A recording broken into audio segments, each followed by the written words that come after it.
అదేమో mug తొలగిస్తాం mug సరిగ్గా కట్టి నిత్య సత్యాన్వేష్ ఆధునిక యుగ తాత్విక చక్రవర్తి శ్రీ జిడ్డు కృష్ణమూర్తి గారి పరిచయం 4వ చివరి భాగం. దీన్ని ఇంజనీర్ జె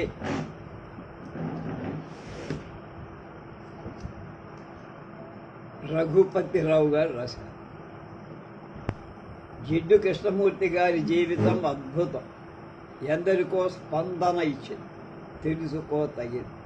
దాన్ని ఇక్కడ సంక్షిప్తంగా చెబుతున్నా. ఇది పూర్వం రాసిన జిడ్డు కృష్ణమూర్తి జీవిత సంగ్రహంలో జీవితం గురించి వారు ఏం చెప్పింది టూకీగా తెలుసుకోవటానికి కొన్ని సంభాషణ ఇంగ్లీషు నుండి నేను తర్జుమా చేశానని ఆయన చెప్తారు.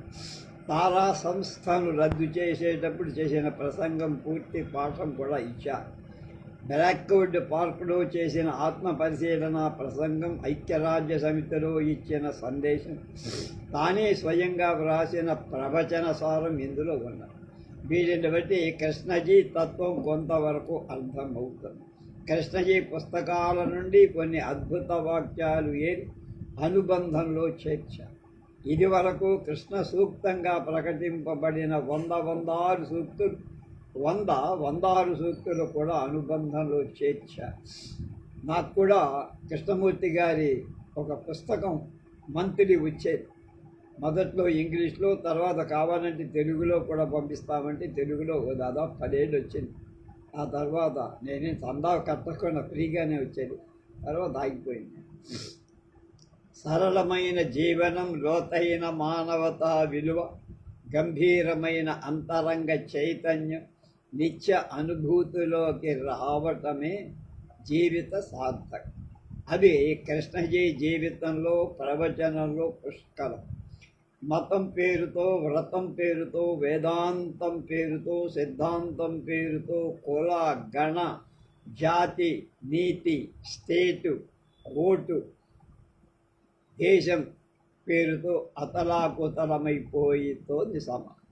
శృతి మించిన తరుణంలో తరుణోపాయం కోసం వెతుకులాడుతున్నారు. ఒక సమస్య పరిష్కారం కోసం మరో సమస్యకు దారి తీస్తారు. మానవ సమస్యలు మౌలికంగా తెలిస్తే తప్ప అవి మాసిపోవు. అది తెలుసుకోవడానికి కృష్ణమూర్తి గారి పరిశీలన క్రమం దోహదకారి కాదు. అది మన ప్రవృత్తితో విప్లవమే తెస్తుంది. చిత్తక్షోభ జయించాలంటే కృష్ణజీని చదవండి. విస్తృత అధ్యయనానికి ఈ చిన్న పుస్తకం నాంది అవుతుంది. అధ్యయనం చేయండి, అధ్యయన కేంద్రాలు తెరవండి, అర్థం చేసుకోండి. విభజనలకు, విభేదాలకు అంతం చూడండి అని జె రఘుపతిరావు గారు తిరుపతి నుంచి ఆ పుస్తకానికి ముందు మాట రాశారు.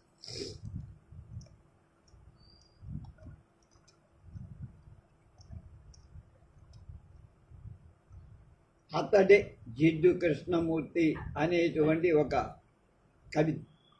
ఏకాకి కాదతడు ఏకాంతుడు, చీకట్లలో వెలుగాతడు, కనపడే వెలుగు, చీకట్లలో వెలుగు. పసిపిల్లల మనసు అతనిది, పలుముద్రలు పడనీయడు. ఇసుక రేణువు కోరడు, ఇసుమంతయు అహమెరుగడు. పోటీపడి పెరగలేదు, పోల్చి చూసి బ్రతుకలేదు. తానే తన మార్గమై, తానే తన ధ్యేయమై ఆలోచించి చాలించిన ఈ లోకము చైతన్యం, గతమును హతమునరించిన సతత నూత్న సంజీవి. ఎప్పటికప్పుడు గ్రహించి ఉన్నది ఉన్నట్లు చూసి క్షణక్షణం జాగృతి కల అనురాగపు అంబోనిది. కులమత గురు దైవాలను, కుటిల జాతి భేదాలను, జటిల మనోబంధాలను పుటమార్చిన బడబాగ్ని, జీవన దర్శన స్ఫూర్తి, వసుధైక కుటుంబవర్తి, తాత్విక యుగ చక్రవర్తి. అతడే జిడ్డు కృష్ణమూర్తి. జననం మహోన్నత భావగుణ లక్షణ లక్షితుడైన పరిపూర్ణ మానవతామూర్తి ఈ జిడ్డు కృష్ణమూర్తి. నిశిత పరిశీలన సూక్ష్మ అవగాహనల సమ్మేళనమే ఆయన జీవితం. సంపూర్ణ స్వేచ్ఛ అతడి వికాసానికి ఊపి. సమస్త మానసిక భౌతిక నిబద్ధత లోను కాకుండా ఉండటమే ఆ స్వేచ్ఛకు జీవం. అతనిలో మేధా సంపత్తి, విశాల హృదయం సమపాళ్లలో వృద్ధి చెందారు. అందుచే సామాన్య వ్యక్తిగా జన్మించి విశ్వమానవుడుగా ఆయన జీవించారు. జిడ్డు కృష్ణమూర్తి 1895 మే నెల 12వ తేదీ మొదటి అర్ధగంటలో మదనపల్లిలో స్వగృహంలో పూజా మందిరంలో అష్టమ గర్భ సంజాతుడు అవటం చేత కృష్ణమూర్తి అనే పేరు. తల్లి సంజీవమ్మ, తండ్రి నారాయణ. తండ్రి 1907లో మ్యాజిస్ట్రేటుగా ఉద్యోగం అయిపోయింది. చిన్నతనంలో కన్న తల్లి చనిపోయింది. అతడు ప్రాథమిక విద్య అనంతపురం జిల్లా కదిరిలో మదనపల్లిలో నేర్చాడు. అడయ దివ్యజ్ఞాన సమాజ అధ్యక్షురాలైన యానీ బీసెంట్ అనుమతితో నారాయణయ్య నలుగురు కొడుకుల్ని తీసుకొని అడయారు వెళ్ళారు. సమాజ ఆంతరంగిక విభాగంలో సహాయ కార్యదర్శిగా చేరారు. దైవ సంబంధమైన విద్య థియాసఫీ ప్రచారం చేయటానికి న్యూయార్కులో 1875లో కర్నల్ హెన్రీ స్టీల్ ఆల్కాట్ అలాగే మేడం హెలీనా పెట్రోవా బ్లావెట్స్కీ కలిసి దివ్య జ్ఞాన సమాజం స్థాపించారు. దానికి 1882 నుండి మద్రాసులోని అడయారు ప్రధాన అంతర్జాతీయ కేంద్రమైంది. సెంట్రల్ విశ్వమానవ సౌభ్రాతృత్వాన్ని, మత విజ్ఞాన శాస్త్ర జ్ఞానాన్ని, ప్రకృతి మానవ శక్తుల అవగాహనని పెంపొందించడం దాని చేయ. సభ్యులకు అతీంద్రియ శక్తులలో విశ్వాసం ఎక్కువ. అగోచరంగా ఉండే కుతుమి, మౌర్య, మైత్రేయ మొదలైన పరమ గురువులు సమాజాన్ని రక్షిస్తున్నారని, అలాగే అవతార పురుషులుగా ప్రపంచాన్ని నడుపుతున్నారని వారి ప్రగాఢమైన విశ్వాసం.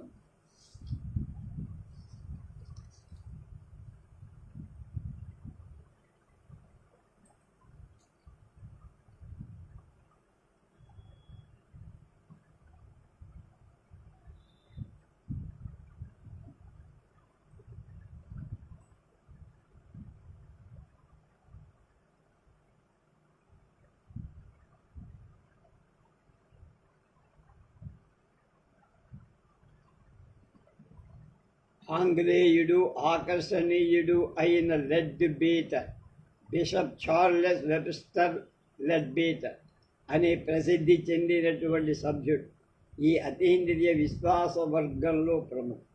ఈ విషయంలో అతడు బిసెంట్కు కూడా ఆదర్శవంతుడు. ప్రత్యేక శిక్షణ. నారాయణయ్య అడయార్ కేంద్రంగాతో నివసిస్తూ బిడ్డలను పాఠశాలలో చేర్చారు. కృష్ణమూర్తి తమ్ముడైన నిత్యానంద పన్నత్తూరు సుబ్రహ్మణ్య హై స్కూల్లో చదువుతున్నారు.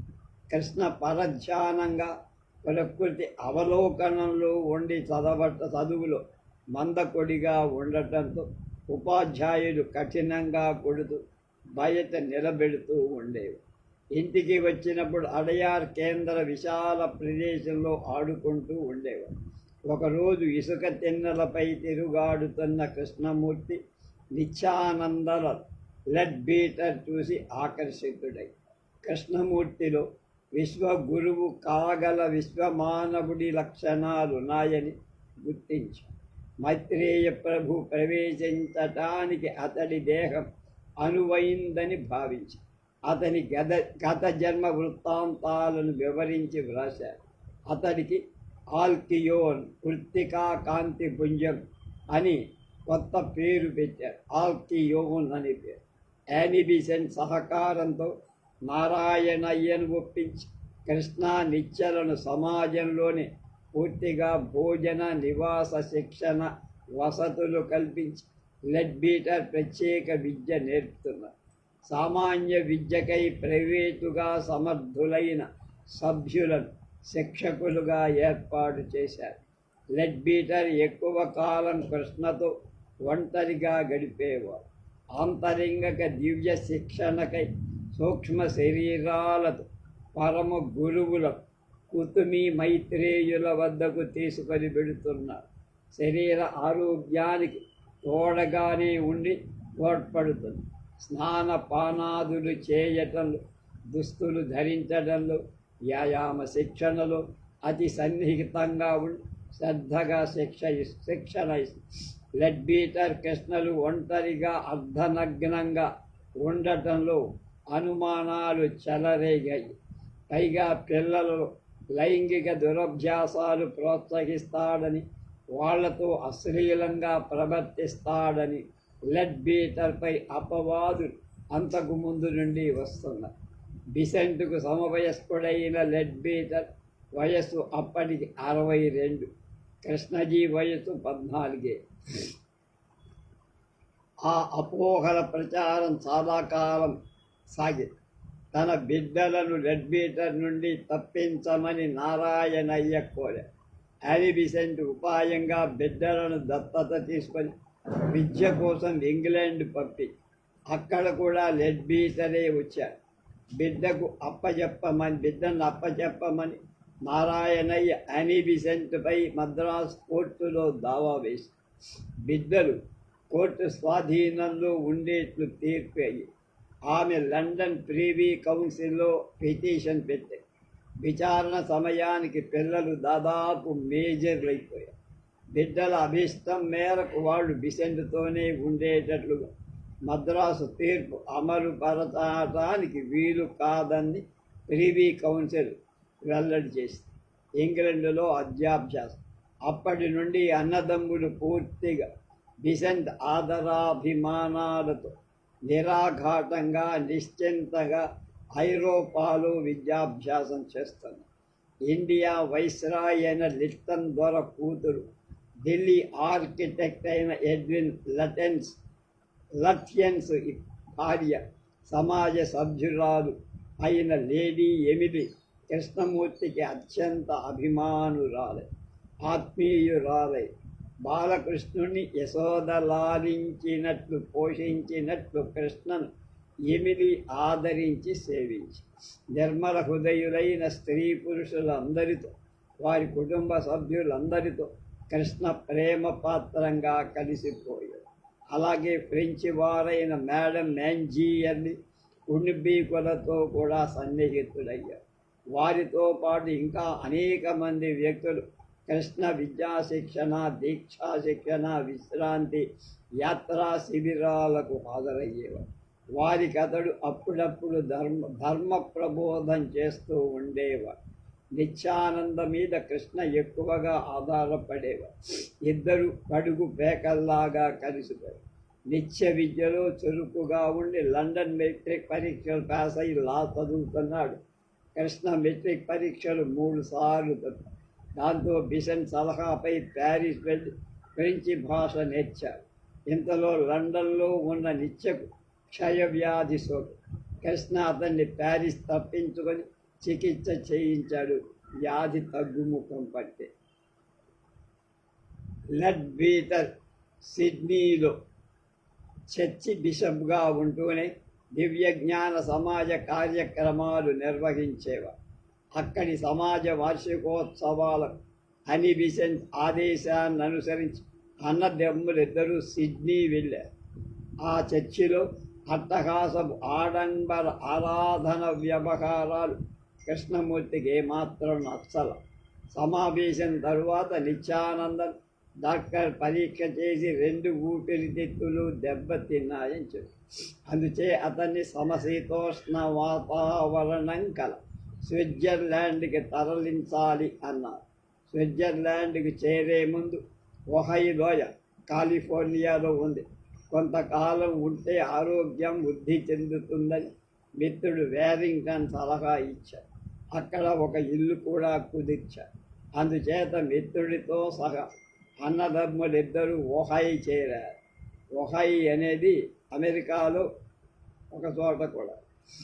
సమాజ సభ్యురాలైన ఒక దయామయి మేరీ గ్రే 2 భవనాలలో వాళ్ళకు వసతు కల్పించి, ఓహాయి వజై అనమాట అదండి, అంటే దానికి దూరంగా ఉన్న ఊరు, అంటే జనసంచారం తక్కువ. అది 15,000 అడుగుల ఎత్తున సముద్ర మట్టాలు, ఆహ్లాదకర వాతావరణం, అనాస తోటల మధ్య పర్వత శ్రేణులతో పరివేష్టితమై ఉన్న రమణీయ ప్రదేశం.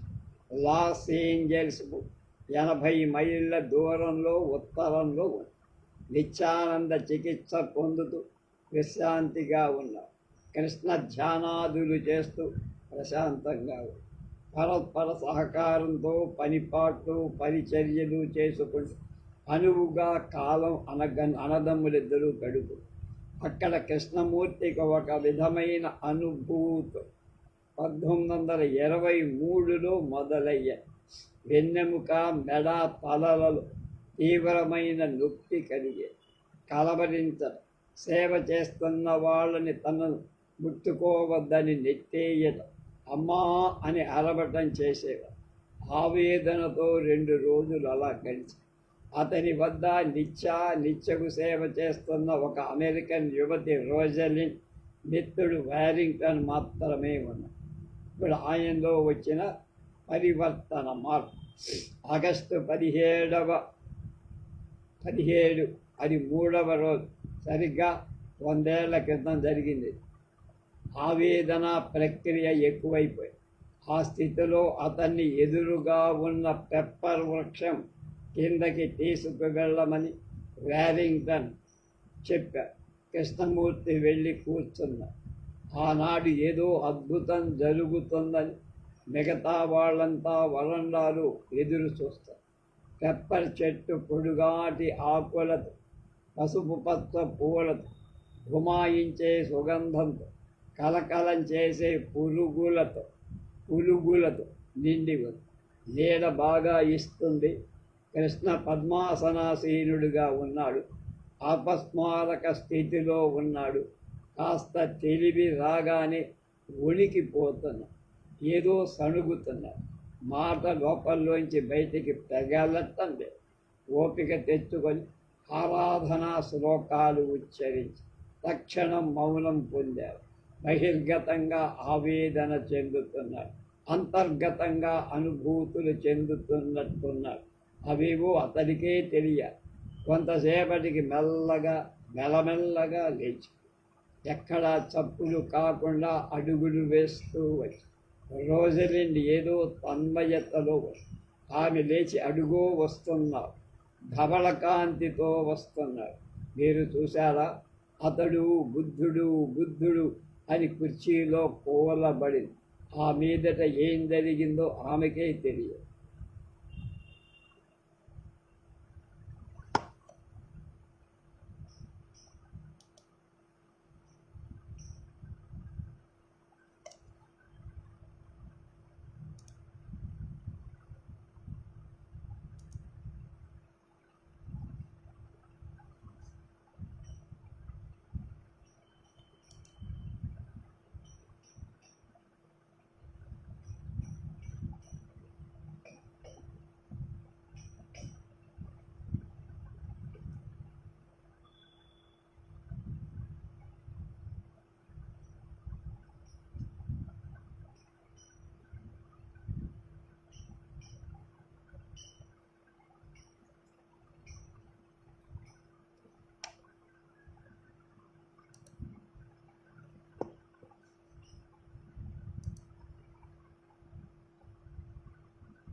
అక్కడి నుంచి మన పెప్పర్ ట్రీ అన్నాం. అంటే ఇది మిరియాల చెట్టు. ఆ రోజు కృష్ణమూర్తి పరివర్తన దశకు నాంది మార్పు. అతని అంతశ్చేతనం వికసించి అవగాహన కుదిరింది. సత్యం కనపడి ప్రేమ ప్రజ్వలిని వెలుగును దర్శించాడు. కరుణ స్పృశించాడు. స్పందించే అగ్ని కణం అయ్యాడు. అదొక వినూత్న పరిణామం. అప్పటి నుండి అలాంటి అనుభవాలు తరచూ కలుగుతూ ఉండే. పగలనక రాత్రనక పరిణామ ప్రక్రియ కొనసాగుతూనే ఉంది. ఆవేదన ఆంతర్యం తెలియటంలా, దైహిక క్లేశం అవసరమని డిసెంట్ లెడ్ బీటర్లు అనడంలా. అయితే అది కాంక్షించడం వల్ల కలగటంలా, ఎదురు చూస్తే వచ్చేది కృష్ణమూర్తి మిత్ర బృందంతో కొంతకాలం ఒహాయ్ నుండి ఆస్ట్రేలియాలో ఎర్వాల్డ్కు వెళ్ళారు. అక్కడ 2 నెలల పాటు పరివేదన అనుభూతి గురయ్యారు.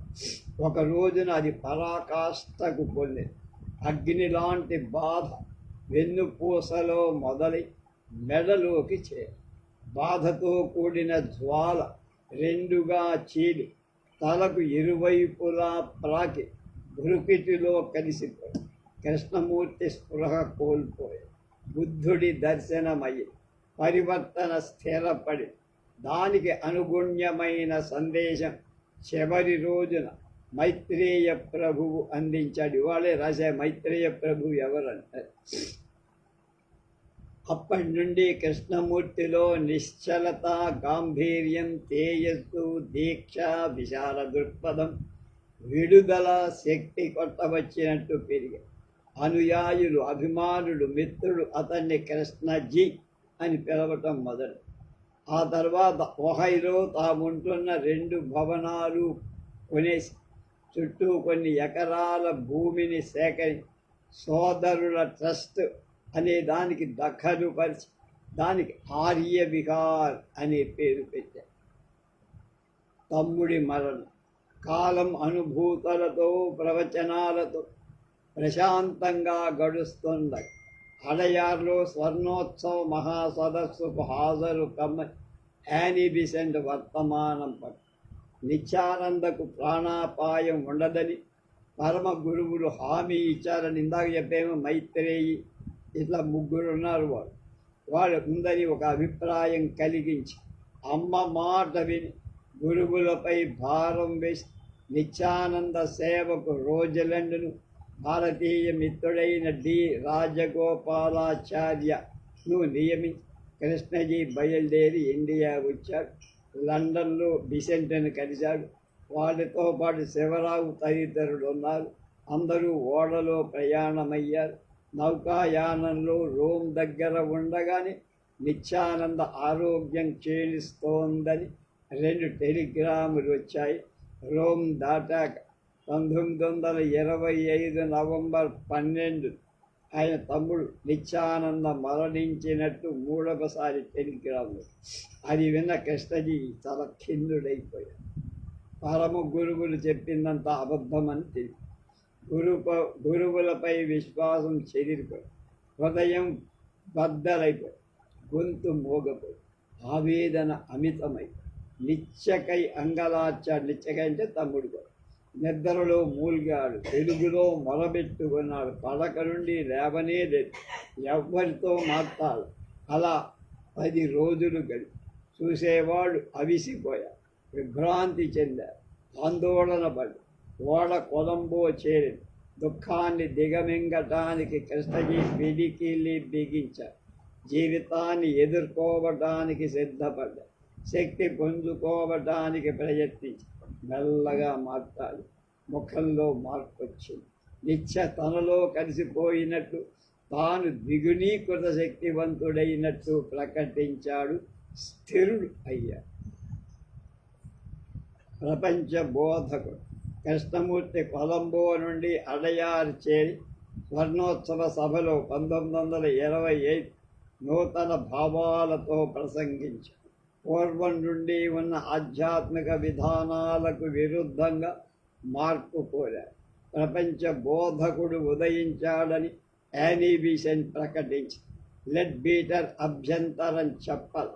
ఆ తర్వాత అప్పుడప్పుడు సమావేశాలను అంతర్జాతీయ పత్రికల వారితో కృష్ణమూర్తి ప్రపంచ బోధకుడు అని యానీ బిసెంట్ ప్రకటిస్తూ అంతేకాక తాను కృష్ణమయ్యకి భక్తి తత్పరతో కూడిన శిష్యురాలని అని అడయార్ సదస్సులో చెప్పిందెవరు?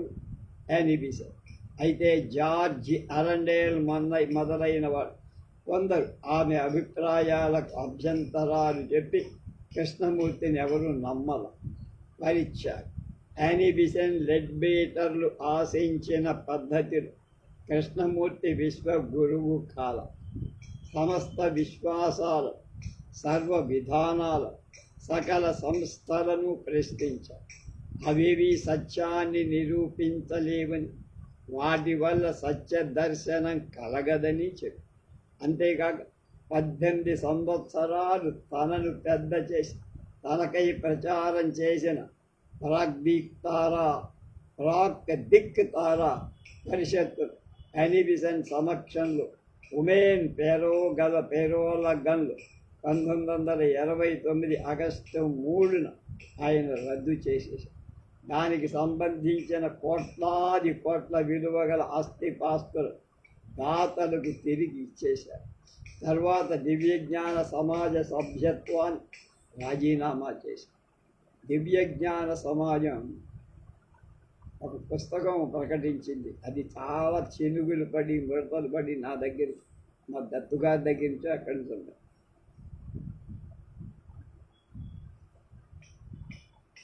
హార్ట్ పవర్ దాని పేరు అలా. దాని మీద నేను కొన్ని ఆర్టికల్స్ కూడా రాసే, చాలా అద్భుతమైన ఆర్టికల్స్. కొన్ని రకాల బంధనాల నుండి ది పవర్ ఆఫ్ థాట్ సంస్థల నుండి, విశ్వాసాల నుండి, నిబద్ధతల నుండి బయటకు వచ్చి సంపూర్ణ స్వేచ్ఛతో సర్వస్వతంత్రుడే. నేను మార్పు చెందా, నా మిత్రుల జీవితాలను మార్పు తెస్తా, ప్రపంచపు పురోగతికి తోడ్పడతా, నా అంతరంగమంతా శక్తితో నిండిపోయింది అని ఒకసారి కృష్ణజీ చెప్పారు. అతడు కడిగిన ముత్యం లాంటి వాడయ్యాడు. ఆనంద సామ్రాజ్యాన్ని చూపిస్తానన్నాడు. తన జీవితం అంతా బోధించటానికే ఉపయోగిస్తాను అని అలా విశ్వమానవుడుగా వ్యవహరించాడు. ప్రపంచ పర్యటన. కృష్ణజీ ప్రపంచంలో అనేక దేశాలు తిరుగుతూ ప్రవచనాలు ఇస్తున్నాడు. అతడికి కొంతకాలం యదునందర ప్రసాద్, తర్వాత రాజగోపాల్, తర్వాత ఎలైన్ నాయుడే, చివరిదాకా మేరీ జింబారిస్ట్ వ్యక్తిగత కార్యదర్శులుగా పనిచేశారు. కృష్ణజీ అమెరికా, ఐరోపా, ఇండియా, శ్రీలంకల్లో పర్యటించి ప్రబోధం చేశారు. అతని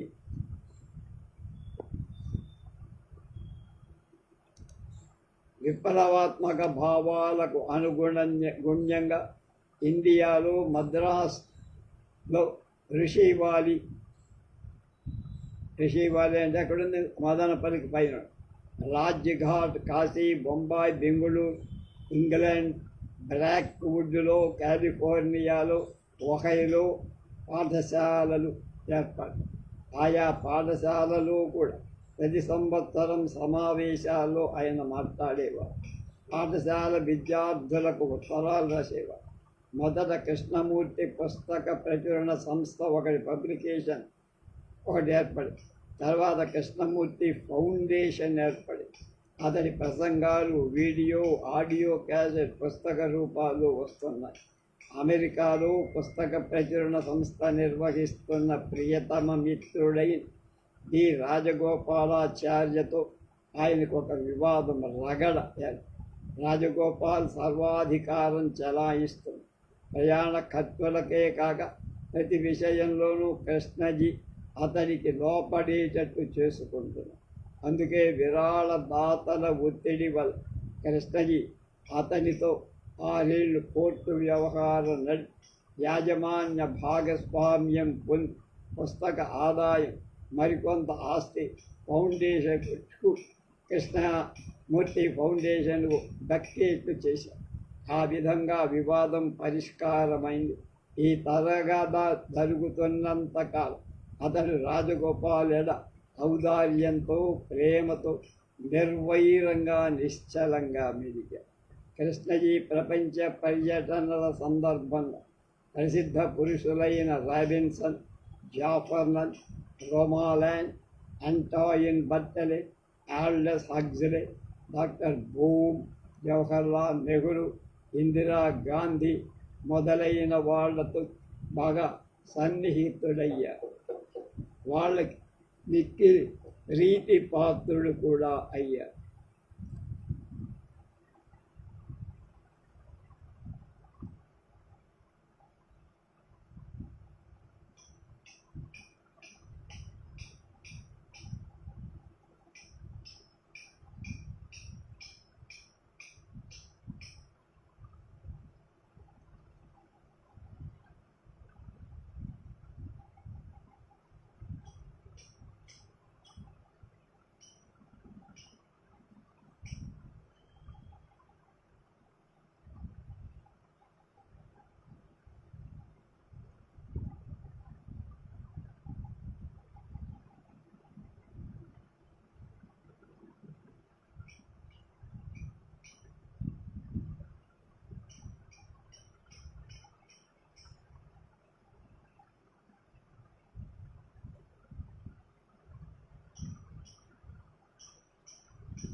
మొదటి నుండి చివరి దాకా స్వేచ్ఛ, విద్యా ప్రాధాన్యత, సంప్రదాయం, విప్లవం, కృష్ణమూర్తి నోట్బుక్, అసాధ్యమైన ప్రశ్న, హింసకు అవతల, కృష్ణమూర్తి జర్నల్, జీవన వ్యాఖ్యానాలు మొదలైన అనేక కృష్ణమూర్తి గ్రంథాలు 30 దాకా వెలువ.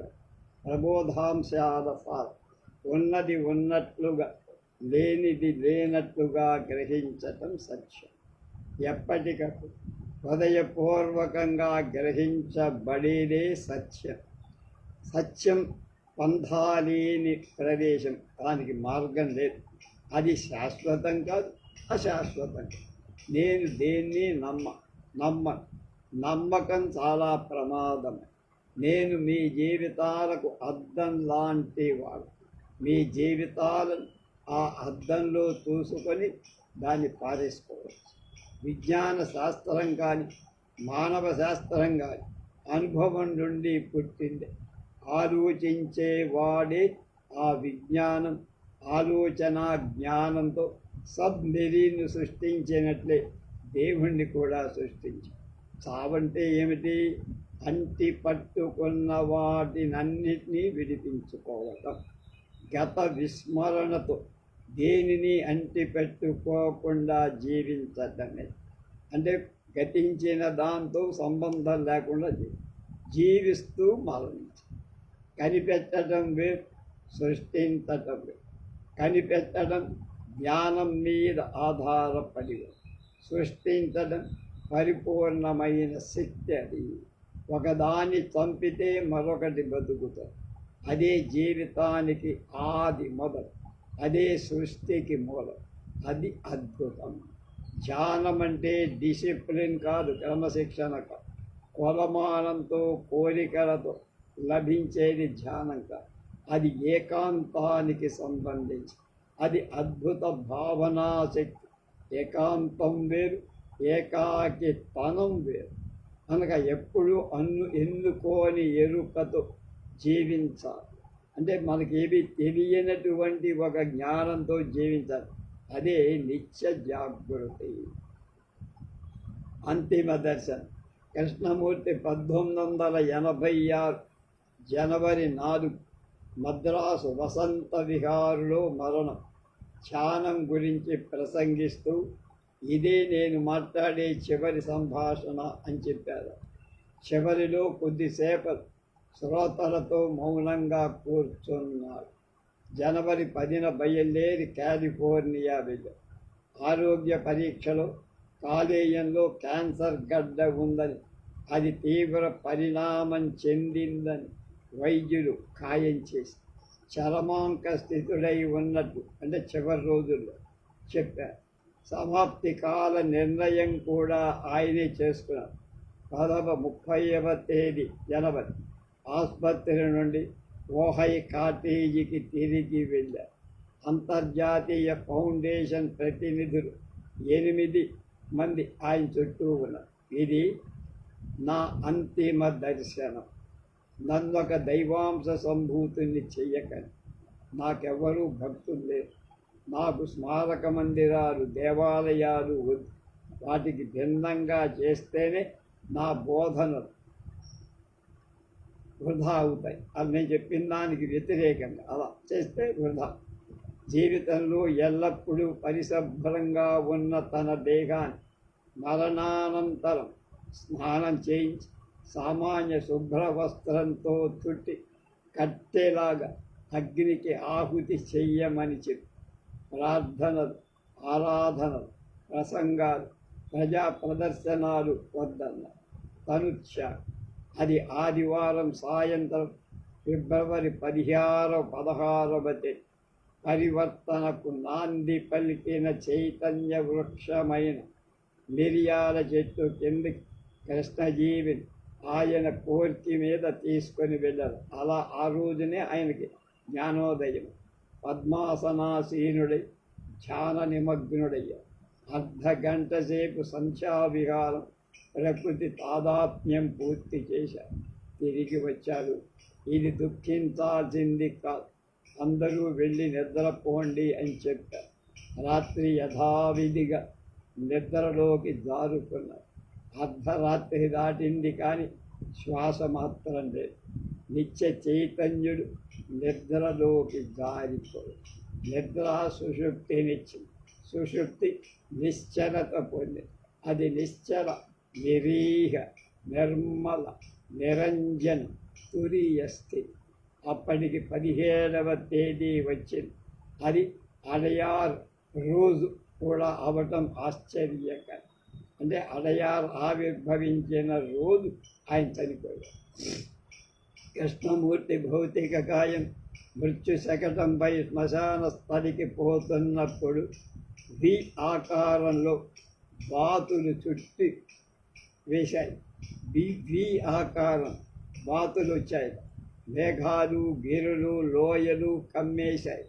కాలిఫోర్నియా విద్యుత్ దహన సాధనంతో దహన ఘట్టం ఒక్క మెరుపుతో పూర్తయి 2 గంటల తరువాత చితాభస్మం దర్శనమిచ్చి తక్షణం మేఘాలు చీల్చుకొని వచ్చిన రోజు భస్మపాత్ర శ్మశాన వాటికను తన సువర్ణ ఛాయలతో కప్పేసి మొత్తం 90 సంవత్సరాల 9 రోజులలో 77 నిరాఘాటక ప్రతి సంవత్సరం ప్రపంచాన్ని చుట్టి 77 ప్రదర్శన చేశారు. ప్రపంచం బహుదూరం పర్యటించి బహు జనావళితో అలమరికలు లేని ప్రేమ పంచుకొని వృద్ధాప్యం చివరి రోజు జగత్తు సేవలు ప్రపంచ బోధకుడుగా జీవించిన ప్రప్రథమ వ్యక్తి కృష్ణమూర్తి.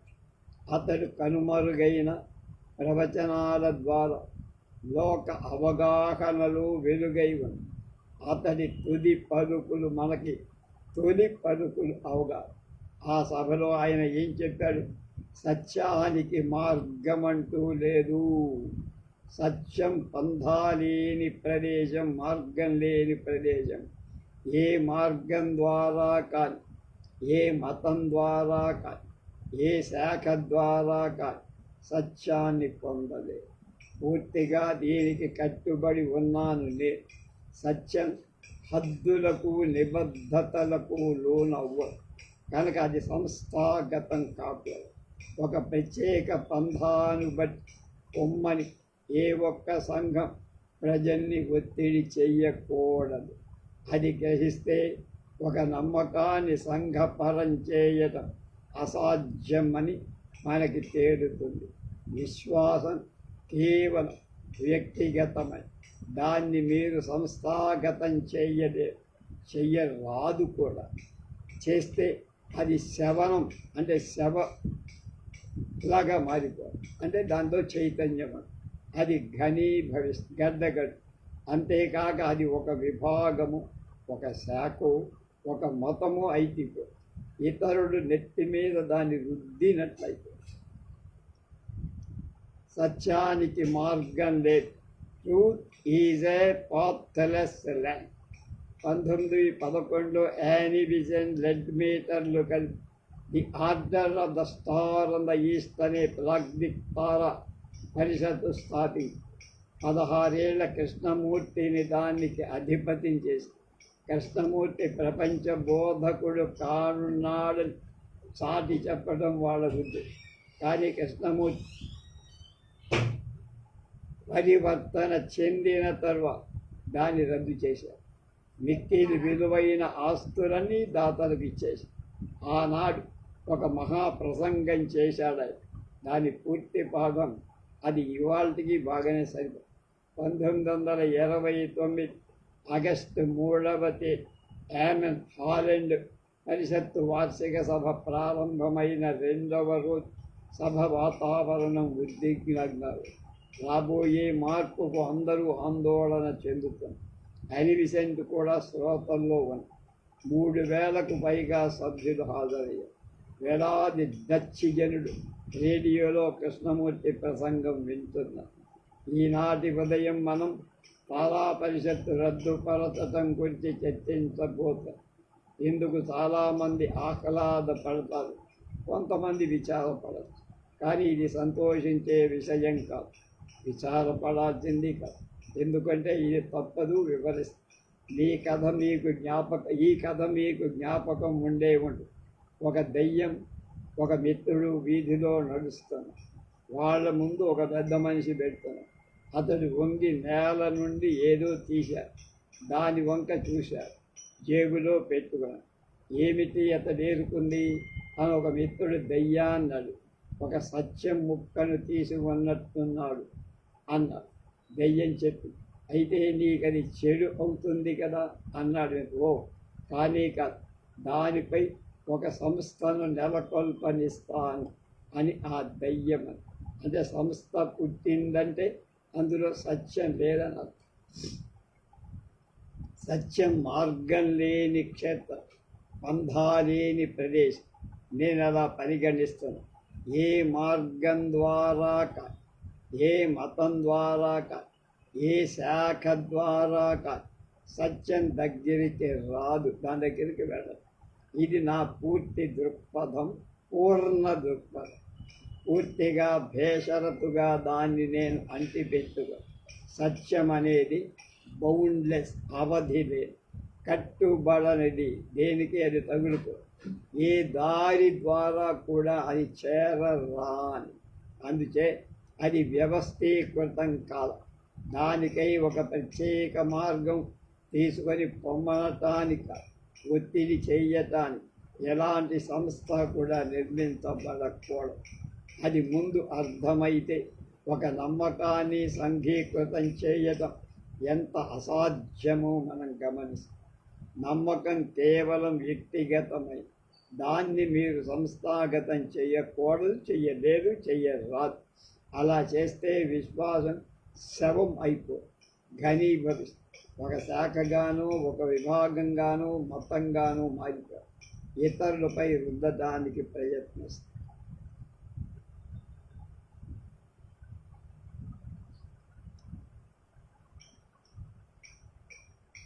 తారా పరిషత్తును రద్దు చేయటానికి ఇది మొదటి కాదు. అయినా బహుశా మీరు సత్యాన్వేషణ చేసే ఇతర సంస్థలు స్థాపించుకొని వాటికి చెందిపోతారు. నాకు మాత్రం ఆధ్యాత్మికంగా ఉండే ఏ సంస్థకు చెందాలని లేదు. దయచేసి ఇది గ్రహించి. కానీ ఒక రవాణా సంస్థ లండన్ తీసుకెళ్తోందనుకోండి, దాన్ని వాడుకోండి. ఉదాహరణకంటున్నా, అది పూర్తిగా వేరే విధమైన సంస్థ, కేవలం యాంత్రికమైన పోస్టల్ సంస్థ లేక టెలిగ్రాఫ్ సంస్థ లాంటిది. అలాగే ఒక మోటారు బండి కానీ, పొగబోడ కానీ దాన్ని ఉపయోగించుకోండి.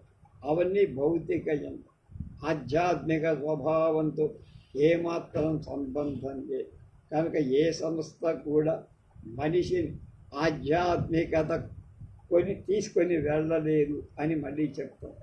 ఆధ్యాత్మిక ఆశయంతో ఒక సంస్థ స్థాపిస్తే అది గుదిబండ అవుతుంది, చుట్టుకుపో, ఒక బలహీనత, ఒక బంధం. అది తప్పనిసరిగా మనిషిని అవిటివాణ్ణి చేస్తుంది. పైగా పెరుగుదలకు ప్రత్యేకతకు అవరోధం కలిగిస్తుంది. ప్రత్యేకత పరిపూర్ణ సత్యం తెలుసుకోవటంలో ఉంది. అనిబద్ధమైన సత్యం సొంతంగా కనుక్కోవటంలో ఉంది. కాబట్టి పరిషత్తును రద్దు చేయటానికి అదొక కారణం. పరిషత్ అధ్యక్షుడిగా ఆ నిర్ణయానికి నేనొచ్చా. నన్నెవరు అందుకు పురికొల్పలేదు. నా పైన ఎవరి ఒత్తిడి లేదు. ఇది ఘనకార్యం కాదు. ఎందుకంటే నాకు అనుచరులు అక్కర్లా. బుద్ధిపూర్వకంగానే అంటారు. ఒకరిని అనుసరించడం మొదలుపెట్టే సత్య అనుసరణ నుండి ఆగిపో. నే చెప్పేదానిపై మీకు శ్రద్ధ ఉన్నా లేకపోయినా నేనేం పట్టించుకో. ఈ లోకంలో నాకేదో చెయ్యాలని ఊగిసలాడకుండా ఏకాగ్రంగా చేయబోతాను. నాకున్నది ఒకే ఒక్కటి అవసరం. మనిషిని విముక్తం చెయ్యాలి. అన్ని పంజరాల నుండి, అన్ని భయాల నుండి మనిషిని విడుదల చెయ్యాలని. మతాలను, కొత్త శాఖలను ప్రతిష్ఠించాలని లేదు. కొత్త సిద్ధాంతాలను, కొత్త తత్వాలను స్థాపించాలని లేదు.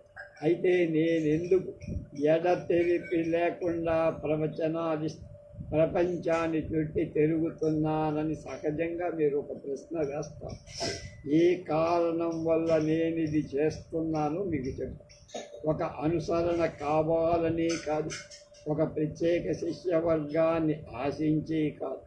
మానవుల్లో వ్యత్యాసాలు ఎంత హాస్యాస్పదంగా, ఎంత అసంబద్ధంగా, ఎంత స్వల్పంగా ఉన్నా వాళ్ళు తమతోటి వారితో ఎంత భిన్నంగా ఉండాలని కోరుతారో కదా. అలాంటి అసంబద్ధతను ప్రోత్సహించాలని నాకు లేదు. ఈ భూమి మీద కానీ, ఆధ్యాత్మిక రాజ్యంలో కానీ ధన ప్రలోభం కానీ, సుఖ జీవన లాలస కానీ నన్నెక్కడా ఎప్పుడు ఆకర్షించటం లేదు. సుఖ జీవితం గడపాలనుకుంటే ఈ క్యాంపుకు వచ్చేవాడిని కాదుగా, లేక ఒక శీతల దేశంలో నివసించేవాడిని కాదుగా. నేను మనసు దాచకుండా మాట్లాడుతున్నాను. ఎందుకంటే ఇది ఇంతటితో ఇప్పుడే తేలిపోవ. ఏ చేత ఈ పిల్లతనపు చర్చలు నాకు అక్కర్లా. వేలకు వేలు మంది సభ్యులున్న ఒక సంస్థను ఎత్తివేయటం ఒక ఘనకార్యమని నన్ను కలిసిన ఒక పత్రికా విలేకరి చెప్పారు. అతనికి అదొక మహాకార్యం. ఎందుకంటే అలా అతడు అన్నాడు.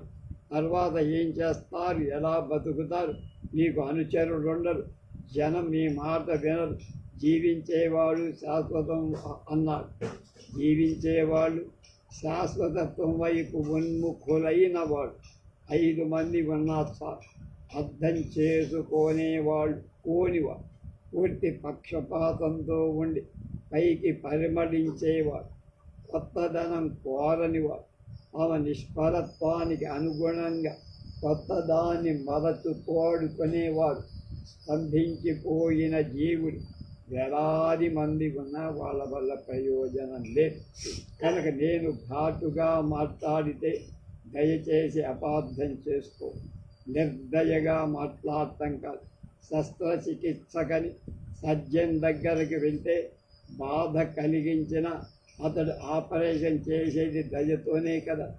కాబట్టి అదేవిధంగా నేను సూటిగా మాట్లాడితే నిజంగా ప్రేమ లేక కాదు, తద్భన్నంగానే ఆ ప్రేమ ఉండేది. నేను చెప్పినట్టు నాకు ఒకే ఒక ఉద్దేశం, మనిషిని స్వేచ్ఛావంతుణ్ణి చేయ, స్వాతంత్రం వైపుకు నడిపించు, అన్ని పరిమితులు బద్దలు చేయటానికి సహాయపడు. ఎందుకంటే అది మాత్రమే అతనికి శాశ్వత సౌఖ్యం ఇస్తుంది. అది తన పట్ల అనిబద్ధమైన ఎరుక జ్ఞానాన్ని. నేను స్వేచ్ఛగా కట్టుబడకుండా పరిపూర్ణంగా ఉన్నాను కనుక పాక్షికంగా, సాపేక్షికంగా, శాశ్వతమైన పూర్ణ సత్యంగా నన్ను అర్థం చేసుకోవాలి. ఆపేక్షించేవాడు స్వతంత్రుడు కావాలని కోరుతుంది. నన్ను అనుసరించమని కాదు. ఒక మతము, ఒక శాఖ అయ్యే గుహలు నా నుండి తయారు చెయ్యమని కాదు నేను కోరాను. కాకపోతే వాళ్ళు అన్ని భయాల నుండి విముక్తి చెందాలి. అంటే తమ మత భయం నుండి, రక్షణ భయం నుండి, ఆధ్యాత్మిక భయం నుండి, ప్రేమ భయం నుండి, మరణ భయం నుండి, చివరికి జీవిత భయం నుండి కూడా వాళ్ళు విముక్తి చెందాలి. కళాకారుడు ఒక చిత్రం వేస్తున్నట్టు నేను ఇలా చూస్తూ ఎలా అంటే అతడు ఆ చిత్రంలో ఆనందం అనుభవిస్తాడు. అందులో అతని స్వీయ ప్రకటన, స్వీయ మహిమ, స్వీయ సంక్షేమం ఉంటుంది. అలానే నేను చేస్తాను. ఎవరి నుండి నేనేమి ఆశించటాను.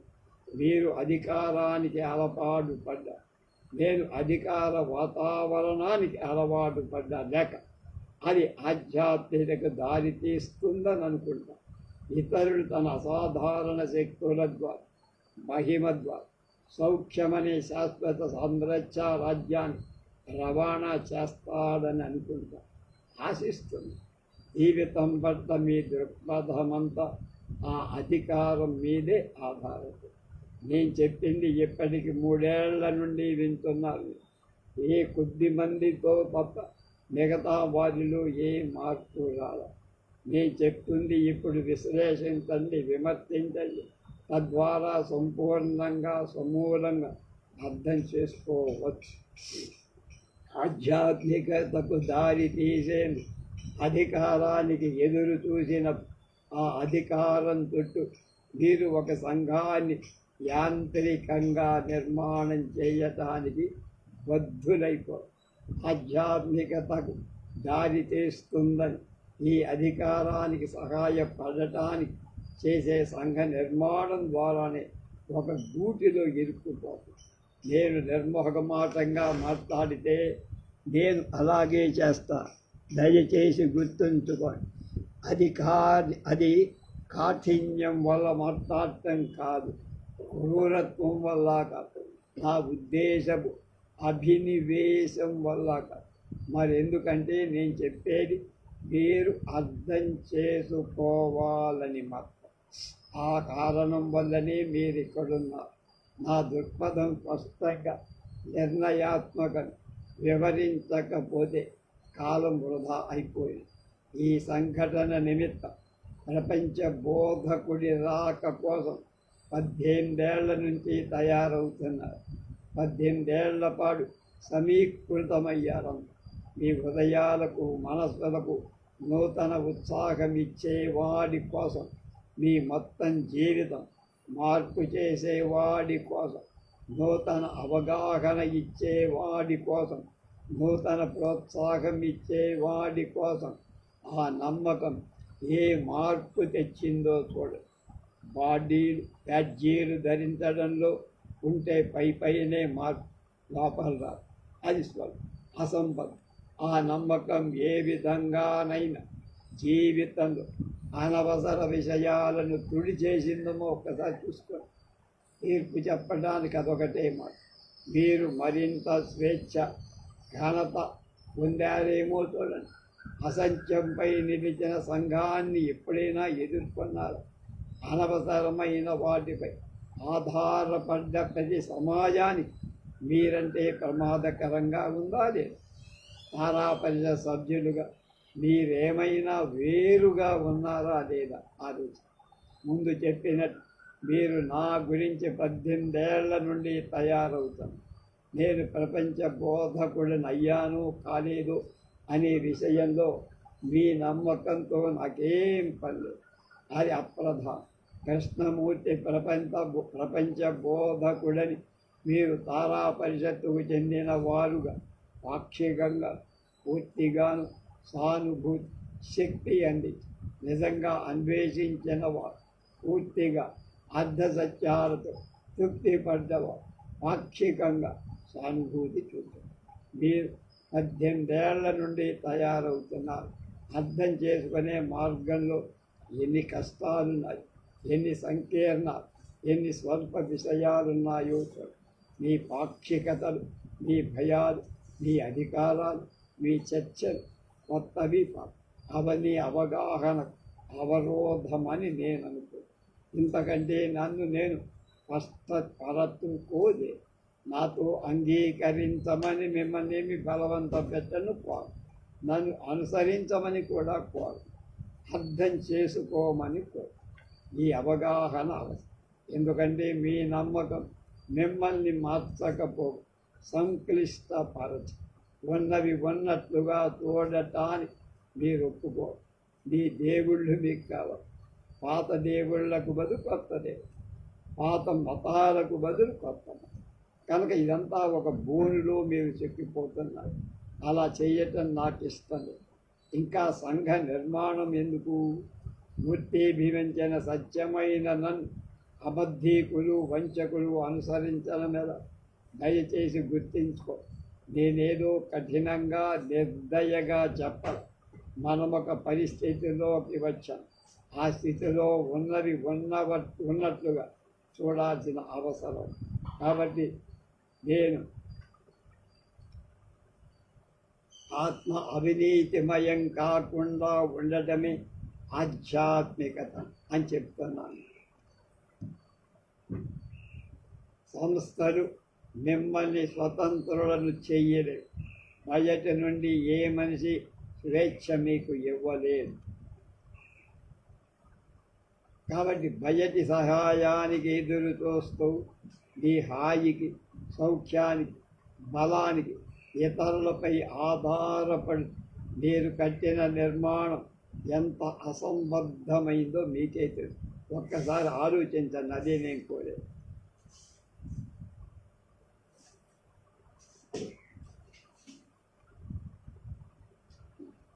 2 ఏళ్ళు జాగ్రత్తగా తరచి చూసి నేను ఈ నిర్ణయానికి, అది క్షణిక ప్రేరణ వల్ల అలా చేయమని ఎవరూ నన్ను చెయ్యలేదు. స్వేచ్ఛతో విడుదల చేయటమే నాకు ఏకైక లక్ష్యం అని ఆయన చెప్పారు. ఇలాంటి అద్భుతమైన విషయాలు చెప్పిన ఈ 4వ భాగంతో జిడ్డు కృష్ణమూర్తి గారి పరిచయాన్ని పూర్తి చేస్తాం. రేపటి నుంచి ఇంకొక కొత్త విషయం తీసుకుంటాం.